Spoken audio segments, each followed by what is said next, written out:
welcome to episode 82 of Comics and Us. I am TJ. And I'm Chris. And I'm Lumpy. And this is the review show that reviews comics chronologically, kind of. Alright, we're going to Detective Comics number 76 here. It was released June 1943. It was, the story we're covering is Slam with Flowers. It was written by H.L. Gold, who I think is new. So, How's that name? Uncle Chris?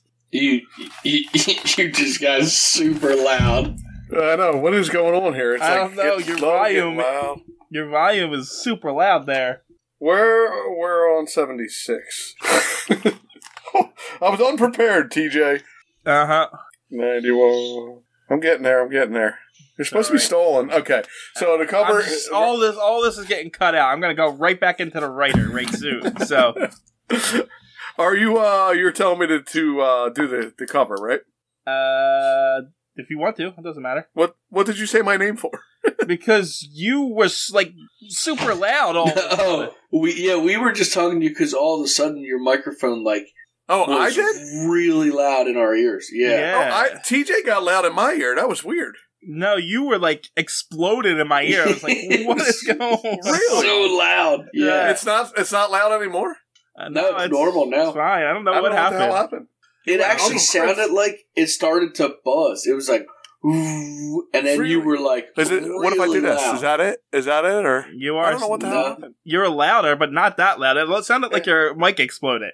It literally sounded like your mic. I didn't even know why you said my name. I was in the middle of doing something, looking at jokes, and I thought you were telling me to do the cover. No, we literally just said you because something happened with your mic. I thought it fell or something. That's funny. Oh no, right. We weren't even to the cover yet. No, I was literally on the writer credit. So what was I saying? Did I say something? You started to say that you don't recognize the writer's name, but then you exploded. Oh well. I guess you're cutting all that. Yeah, I'm cutting all this out. Yes. Alright, so I'm gonna go in and say the writer is, alright?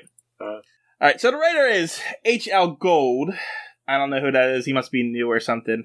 Yeah, I don't recognize that name at all. I don't either. It was penciled, inked, and colored by Jerry Robinson, so he did a lot of the job on this one. The letter was George Russo's, and it was edited by Jack Schiff. Yeah, that's about it for that. So, is Bob Kane not on this?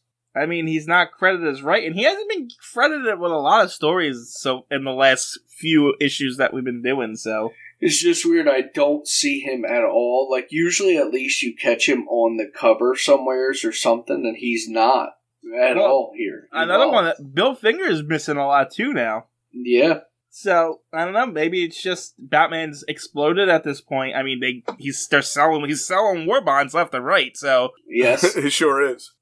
So maybe they decided they needed a bigger crew, or maybe they started to move them out at this point. I'm not sure. Interesting. Alright. Speaking of crashing in the background. That was another cat just came out of the ceiling and onto the thing. I didn't realize there was another one up there. Anyway, Uncle Chris, let me go over the cover. Alright, we got the Joker coming out of like a flower, spraying some kind of stuff out of a spray bottle. Underneath is Batman and Robin with a giant pair of scissors going to cut the flower that the Joker's coming out of. Yep, this is major spoilers, too. This totally happens in the comic. Well, it has to, because every comic they get shrunk down to like plant size, don't they? Yeah, yes, I guess. I mean, they must. It's on the cover every time. They're like tiny. Yep. Those are either really big scissors or really small people. Well, the plant's big, too, so the people got to be small. So, the thing says poison, but do you think it'll be shrinking gas? Maybe it poisons them and shrinks them. Anyway, the comic's 10 cents still, by the way. And it says at the bottom, Batman and Robin versus their favorite enemy, the Joker, in Slay 'Em with Flowers. So do Batman and Robin just have favorite enemies that they just... Well, they're not supposed to tell which one is their favorite, because then the other ones get upset. Well, it's my point. Do they go around saying, hey, we love fighting the Joker over and over again? Yeah. Oh, you guys are fun to fight, but we're no jokers. Yeah, exactly. I mean, maybe they mention it to the writers every once in a while. Like, hey, bring back Joker. We really like fighting him. So, yeah, I guess that's it for the cover. Well, yeah, it is, sure. And then you go onto the splash page. Nope, because... Hey, guess what happens on the splash page? Yeah. They add a little red. Hold on, we're not at the splash page. Before the splash page, we do not get a Superman secret code. Uh-oh, Batman's bigger than Superman now, that's why. No, we get an advertisement for the Big 8 in comics. What are the Big 8? We got Detective Comics, Adventure Comics, Flash Comics, Action Comics, Fun Comics, Sensational Comics, which has a picture of Wonder Woman up in the corner. Huh? Star Spangled Comics, and All American Comics. And that's it. That's all it is. It's just an advertisement for the comics. Alright. Now we can go in the splash page. Lumpy, what's happening on the splash page? So the Joker is popping out of a flower, and he's spraying poison. No, there's no spraying. There's no spray. You're right. There's no spray this time. The flower's now red. Batman and Robin are still cutting with giant scissors. Same plant. They added a little watering can in the background. Actually, watering can. On mine, the flowers at the bottom are like, because this one now says Slaying with Flowers in like kind of a funny font, but the flowers are like green, like puke green. They're like toxic waste. Yeah, me too. They also added a gardening trail down in the left corner too. In this one. Yes, they did. This is like playing those. What's the difference in the pictures between the cover and the splash? It really is. It really is. It's basically the same picture, but there's a couple little differences. Colors mainly. All right, going into the story proper. So we open up with a Joker and two of his goons in a flower shop arranging flowers, and apparently they stole it from the former flower owner Petals, which is an interesting Mr. Petal, I should say. Which is an interesting name for someone running a flower shop. So yeah, a customer comes to the shop, and the Joker, I guess in the span of 30 seconds, manages to put on a disguise. Like, he's bald, looks like he has regular skin. I mean, they do warn him and tell him to put one on. Yeah, it's one panel. Yeah, but the customer must be, like, right outside. They can see him. Yeah, but they say, Joker, you better put on your disguise. A customer's coming. Yeah, anyway, this guy comes in. He's representing some guy named Mr. Johnson, who is a rich guy who has the best security in the city, I guess. And so the disguised Joker sells him a potted plant, and then the guy takes it back to the mansion, and the Joker takes off the disguise, saying that in an hour we're going to go to there and walk right in and steal everything despite all the security. So an hour later, they show up with gas masks, they walk in, everyone's asleep, and they rob the place blind. So they waited an hour? They let them people sleep there for an hour before they came back? No, I'm assuming the twists coming at the end, it's on a delayed timer. Okay. So they had to wait for it to go off. Yeah. Because you don't want the guy to get knocked out in the car on the way home. True. Yeah, I wonder what triggers it, or I guess maybe it is a timer. They tell you when Batman discovers it. Oh, that it's okay, I didn't remember that. Yeah. Anyway, the Joker leaves his calling card as the people come to and say, hey, the Joker, leave it to the Joker to spring a puzzler on us. So that's going to be a Batman villain at some time, you know? Mm-hmm, the puzzler. The puzzler. I mean, yeah, pretty much. I don't know. So, I don't know. I lost my train of thought there. Anyway, they're like, this is strange. The puzzle, know who figures them all out? All Joker's plans out? Batman. Let's call Batman. So they use the bat signal, and I guess they skipped the scene with Commissioner Gordon this time, because we cut to the next day, where Bruce and Dick are walking into, I'm not even sure what this is, to some kind of flower show? A flower show? Yeah. Go into a flower show. It says it right there. Yeah, I'm trying to think of what you call it, though. It's like, it is a flower show, but like a convention. It's like a flower convention. Yeah, I guess. Because it's a whole bunch of different vendors who set their flowers up and stuff. You know, the 1940s, in the 1940s, people must have been really, really bored, because they seem to have shows for everything. Yeah, they don't have TV. That's true. Yes, they do. It's funny. Yeah, but they don't all have TVs, right? Like, they have TV, but not every. I mean, Batman and Robin listen to the radio every night. Well, they have radio. Yeah, they have radio. You can only listen to so much radio. You have books. TJ, I just want you to know that this still happens today.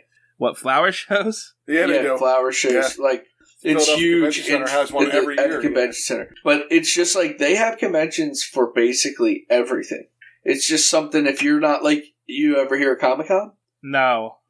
Right, that's what I was getting at. Like, because you're interested in comics, you've heard of Comic-Con. People who are interested in flowers go to flower shows. Everybody's heard of Comic-Con. It's the thing when you think of conventions. But, well, that's for you, but I'm saying... Generally, that's the thing when you think of conventions. But you say that, but conventions forever, like in high school, we went to the flower show for one of our conventions for school and stuff like that. It's actually a really big deal even nowadays. So I don't know how far it goes back, but apparently they did it in the 40s too. Do they have rose bushes worth $10,000? Possibly more.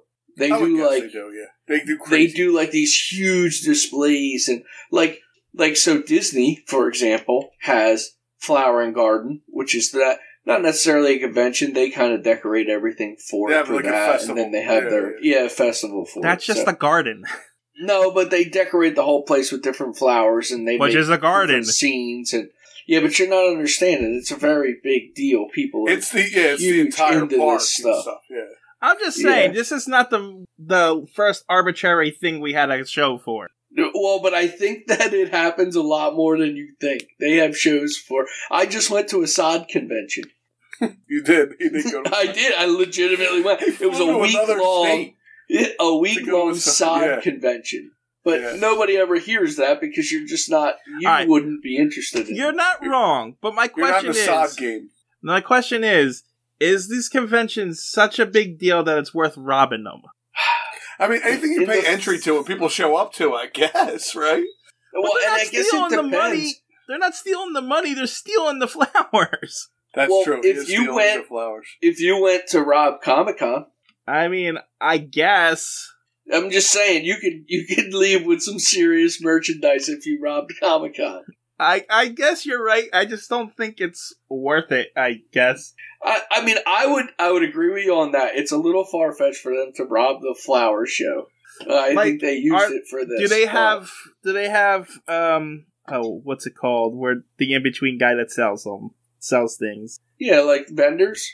No, where you give the jewels to a middleman and he sells it. What are those people called? A fence? Fence. Do they have flower fences? I mean, they're flower shops. Fences with flowers on them. They do have fences with flowers on them. Like, if that's a $10,000 rose bush, right? That they're stealing. What are you going to do with it? Yeah. Well, that's my point. Are they going to display it at a shop and try to sell it for $10,000? Yeah, I see what you're getting at. Like, yeah. Well, so I'll give you this. So you would think that for art, right? If it was an art convention, you could go in and steal a piece of art. And you might, I wouldn't pay $10,000 for the art, but there's a market for it somewhere where people would sell that. So, like, a crazy one that actually might be worth a lot of money, but which would be easy to sell, would be a bonsai tree. The difference between art and a $10,000 rose bush is that the art's not going to die in a week. Well, so that's what I'm saying. The rose bush thing's a little far-fetched, but if I told you that I had a bonsai set up, that might be worth $50,000. Are you sure you don't have a bonsai set up? It sounds like something you would have. I might. I'm not going to tell people because then I'm going to get robbed. Danielson has one. Yes. Whatever. My point was this is ridiculous. I was trying to tell you that it's not as ridiculous as you think. Even if it's more common than I think it is, it's still ridiculous. This conversation got ridiculous.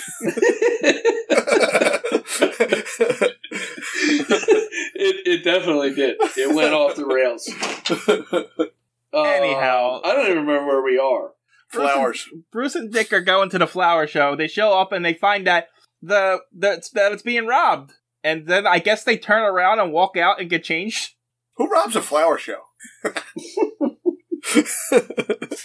Yeah, they say it's getting robbed. Well, no, it does say something about swift switch in the shelter of the elevator shaft, and then they come in with their outfits on. But that's bullcrap. It's already been established in Canada. It takes them a half hour to get changed.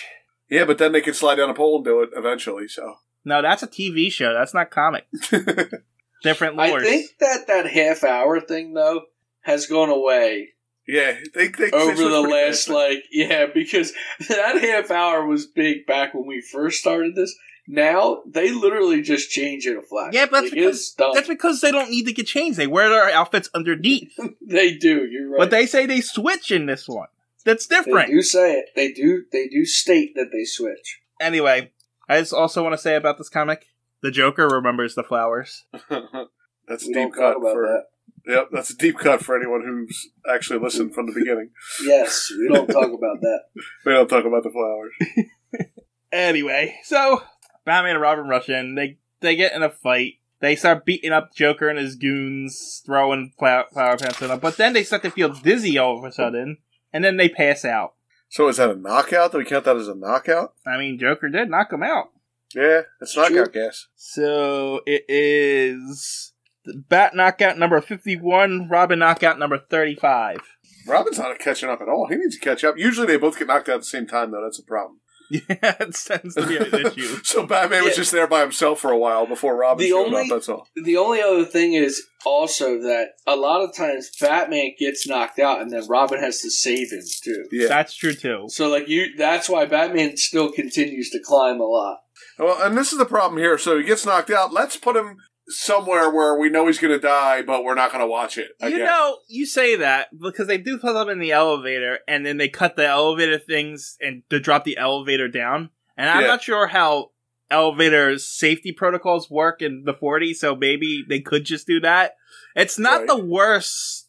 No, it's definitely not the worst. It's not the worst. What they could have done was let the elevator go up and just throw them down the shaft.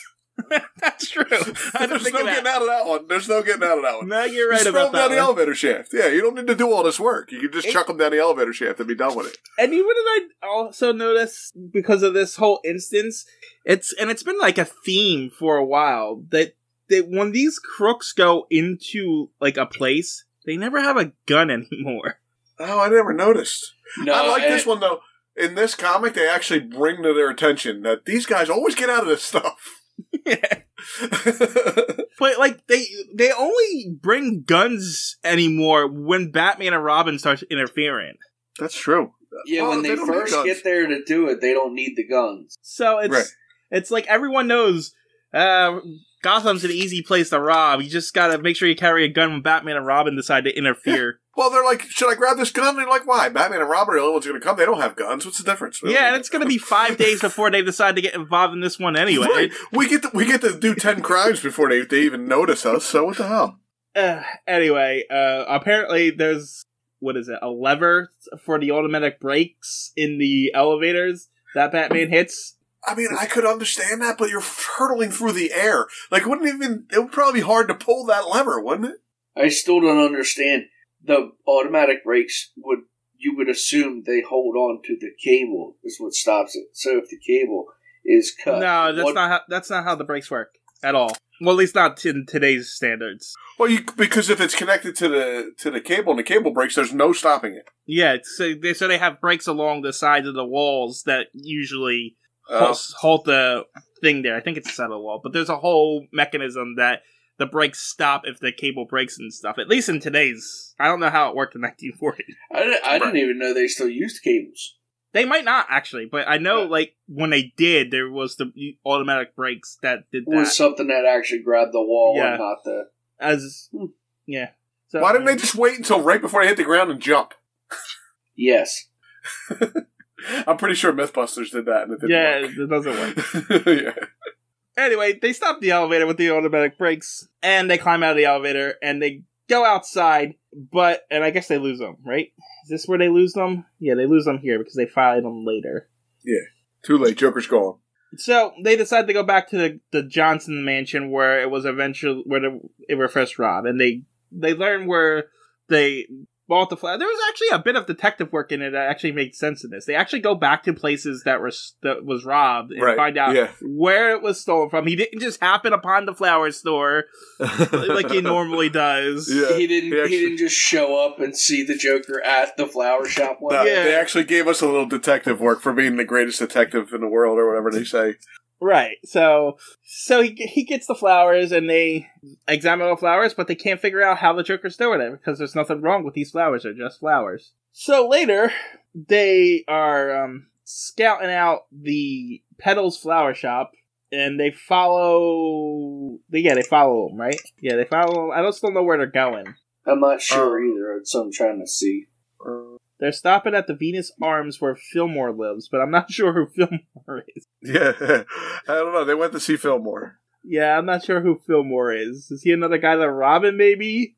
Because, it literally doesn't tell you who Fillmore is or why he's going there. Oh, yeah, here it is. The Joker picks his victims carefully. Say, that's Percy Fillmore, millionaire, going into the florist. Let's see what's happening.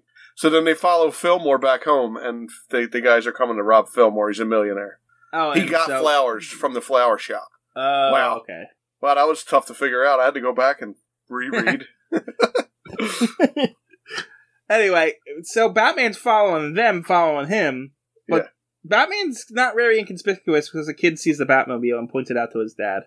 You know, I didn't. When I was reading this and I read that part, I'm like, wait, doesn't everybody see the Batmobile then? And they're following this.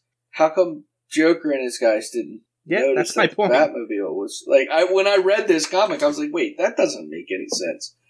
But maybe the Joker doesn't use his rear view mirrors. They didn't have rear view mirrors in the 40s. Okay.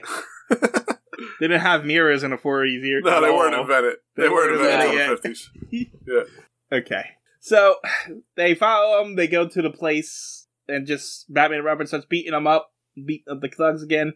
So the Joker pulls out a gun, which is, I guess, full of chloroform spoilers, and knocks them out again. So, this one is... What did I just say? 52 for Batman, 36 for Robin. And this time... See, there it goes, though. They say, Batman, what, again? I can't destroy you. Yeah. And they got Batman and Robin knocked out again. And this time, this one's stupid. They should just, at this point, they have guns. They should just shoot them in the face. That's the thing. They never do that. Yeah. And I get it, it's the comics, like, you can't kill the guy off, but it's like, you're trying to kill him, but you won't actually just kill him. Shoot him in the chest and, like, say, oh, it was bulletproof vest or something, you know? They don't even try that stuff. Yeah. But anyway, they lock Batman and Robin in a room and they turn on the gas. I guess they're hoping to suffocate them to death. But, no, that doesn't happen because Batman and Robin wake up and they push against the door really hard and it falls over. No, they pull the door hinges off. I know. Okay. Because it's like, it does really work like that. But they're too weak to do anything else, so they pull the door hinges off. And he doesn't, like, have a screwdriver. They don't just pull out those things. Like, apparently, you gotta put a screwdriver on it and pound on it. You don't know what 1940s pins are. Yeah, maybe they're nice and oiled. Well, see, the pins you're trying to pull are from the 40s. Oh, still, right, that's true. So back then, they might have still been loose. Yeah. Because I'll tell you right now, my house was built in 1928. You ain't pulling a pin in this house. I know. I can't get them out with a hammer and chisel. Right, and a screwdriver, and yeah. They do not come out. I don't give a what you do. You are not getting that pin out. Anyway, after he moves the pin, then he pushes really hard against it, and the door falls over. And so they get out, and the place was robbed because, of course, it is. So they have an idea. Well, Batman thinks he knows what's going on, so he gets in disguise. Well, he doesn't actually get in disguise. He goes to the flower shop as Bruce Wayne's and decides to buy flowers so that, using him and Wayne Manor as bait. Yeah. And so he goes and buys a flower, and the Joker in disguise. It is a pretty neat scene to see the two interacting in disguise. Yeah, that's true. That's true. Bruce interacting with the Joker, but both pretending to not be who they are. Yeah, so. yeah. And so Bruce buys a plant, and the Joker celebrates. Essentially, we're going to go rob Bruce Wayne. This is going to be a fortune that we're stolen. Back at Wayne Manor, Wayne is, I guess, he says fluoroscope, but it's just an X-ray machine, right? Yes. Yeah, I think so. We learned in the next issue that's definitely an X-ray machine. But yeah, so he X-rays the potted plant, and there's a machine inside. It's a clockwork that Bruce says he calls it a clockwork. So at the appointed time, a cloud of chloroform is released, and then it drugs them and knocks them out. And then when he comes and robs the place, he takes the machine out so that no one knows that it was there. Right. I mean, I guess you don't go digging in the dirt looking for machines in your potted plants, so I guess it's an okay plan. Yeah, it's not a bad plan. I mean, but you don't get to pick who you rob. It's whoever comes and buys flowers, then, right? It's got flaws and it's very elaborate. But I guess but that's why they go into it early. The reason they picked Mr. Petal's shop is because he's the trusted florist of all of the rich people. Yeah. I'm guessing that's why they gave that info at the beginning. Yeah, because it is the Joker. It is right up his alley. So I guess. Anyway, so Bruce empties the chloroform thing out of the thing so he doesn't get knocked out, and then he summons Alfred because we have to make sure remind you that Alfred's still around. Yeah. And this Alfred always wants to fight people and stuff. He's got his dukes up and everything. And Bruce is like, calm down. We just need you to pretend that you're going to fall asleep and don't get involved.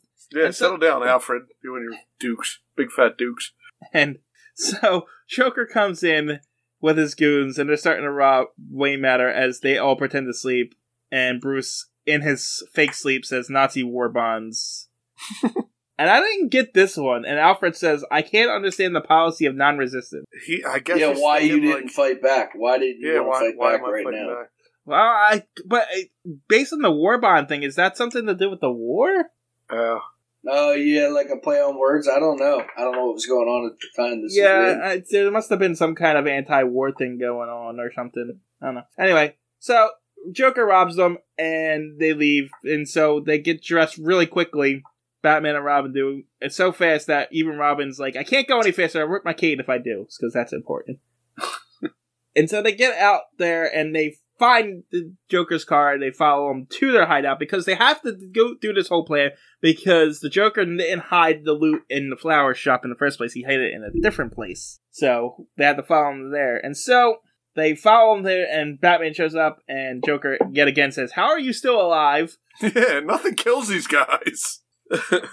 And so, Batman punches a guy, and Robin uses a hose on another guy. Joker gets punched in the face. One of the Joker tries to shoot Batman, but Robin throws something. It's a rake, but I don't know what happens. Like, there's an upside down guy. Yeah. There's a guy's head landing on the rake. So I'm like, did Robin throw the guy onto the rake to make the end of the rake hit the gun? Oh, I think that is what happened. That's what I was trying to figure out. I'm like, I don't know exactly what happened. That should be a kill for Robin.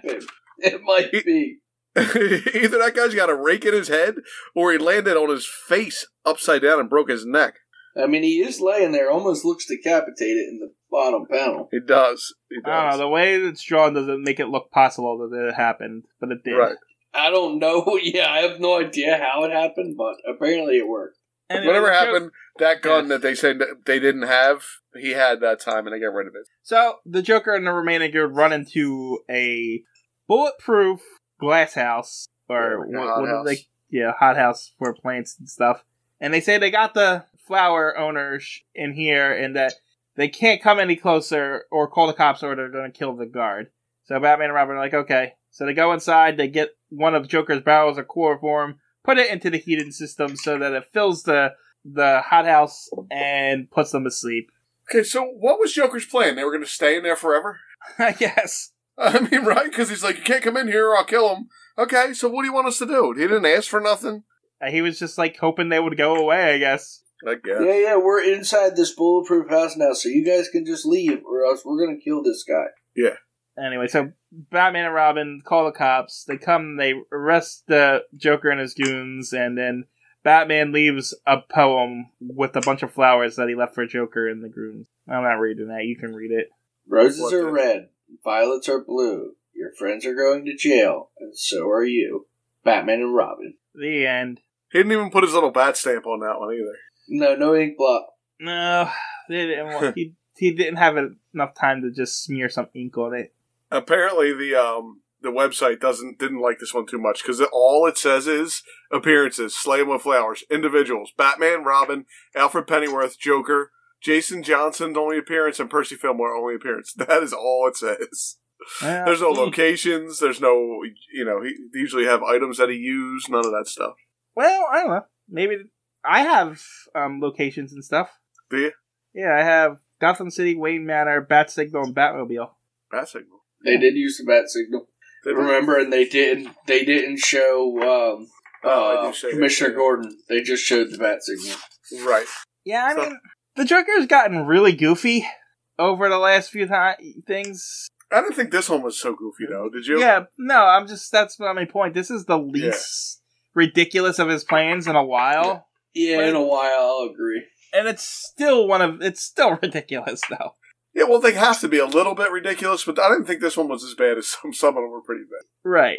I like this comic. I didn't think it was bad. Yeah. Again, I had the same problem again. Like, the story I thought was decent, and I thought it was going somewhere, and then it was like, oh shit, we're running out of pages, let's end it. And they run into a hothouse and get knocked out, and yeah, it's like, that's my only really downfall in them. I think they're still really good, but they're still rushing that ending. There's that, and from the notes that I'm reading on this is the 19th Joker plot that's happened. And at this point, it's just to the point where the Joker just does not feel like a threat anymore. He's a joke. No, they try to make him a threat, but he's not. He's really a non-entity. You just wait. Eventually he will be. Yeah, I mean, he does. I'm glad they stuck with it, you know? Yeah. But as of right now, we can tell it's starting to get closer to that, Silver Age of comics where all the stupid things happen because things are getting really watered down. Yeah, I can't wait till it gets really... But, right now we're still in the middle of wartime, so they gotta be a somewhat kind of, right. So, who knows. Anyway, that's that one. Anything else to say about that? What flower does the Joker have on his face? What? Tulips. Get it? Tulips. You didn't like that one? No, because you just added the word. You just added Joker to that joke. It worked. I wrote that. I just wrote that. I wrote Joker in on it. I know you wrote Joker on a joke that you stole from somewhere else. I thought you were going to go with baking flour. Oh, yeah, nah. It wasn't good. I didn't say it was good. I just thought that's where you were going. I did. This one sounds like it's from the 40s. Are we still recording? Yes, we're still recording. Listen to this one. A man gives flower... No, that's not even the one. Where is it? A man goes into a flower shop to get a bouquet for his wife. He said, it's crazy how much money you got to spend on something that's just going to die. And the guy says, I know. And then you got to buy him flowers, too. Spend all the money on his wife that's just going to die. Lump, did you hear that? Not at all. Okay. He cut out completely. Halfway through the joke, you cut out. Not you really. Were gone. You don't really need to. Let's do this one again. Come on, it's a funny one. A man goes into a flower shop trying to pick out the perfect bouquet for his wife. He says, it's crazy how much money you got to spend on something that's just going to die. Then the guy that owns a flower shop says, I know. And then you got to buy him flowers, too. Get it? You spend all that money on your wife? Yeah, I'm stopping.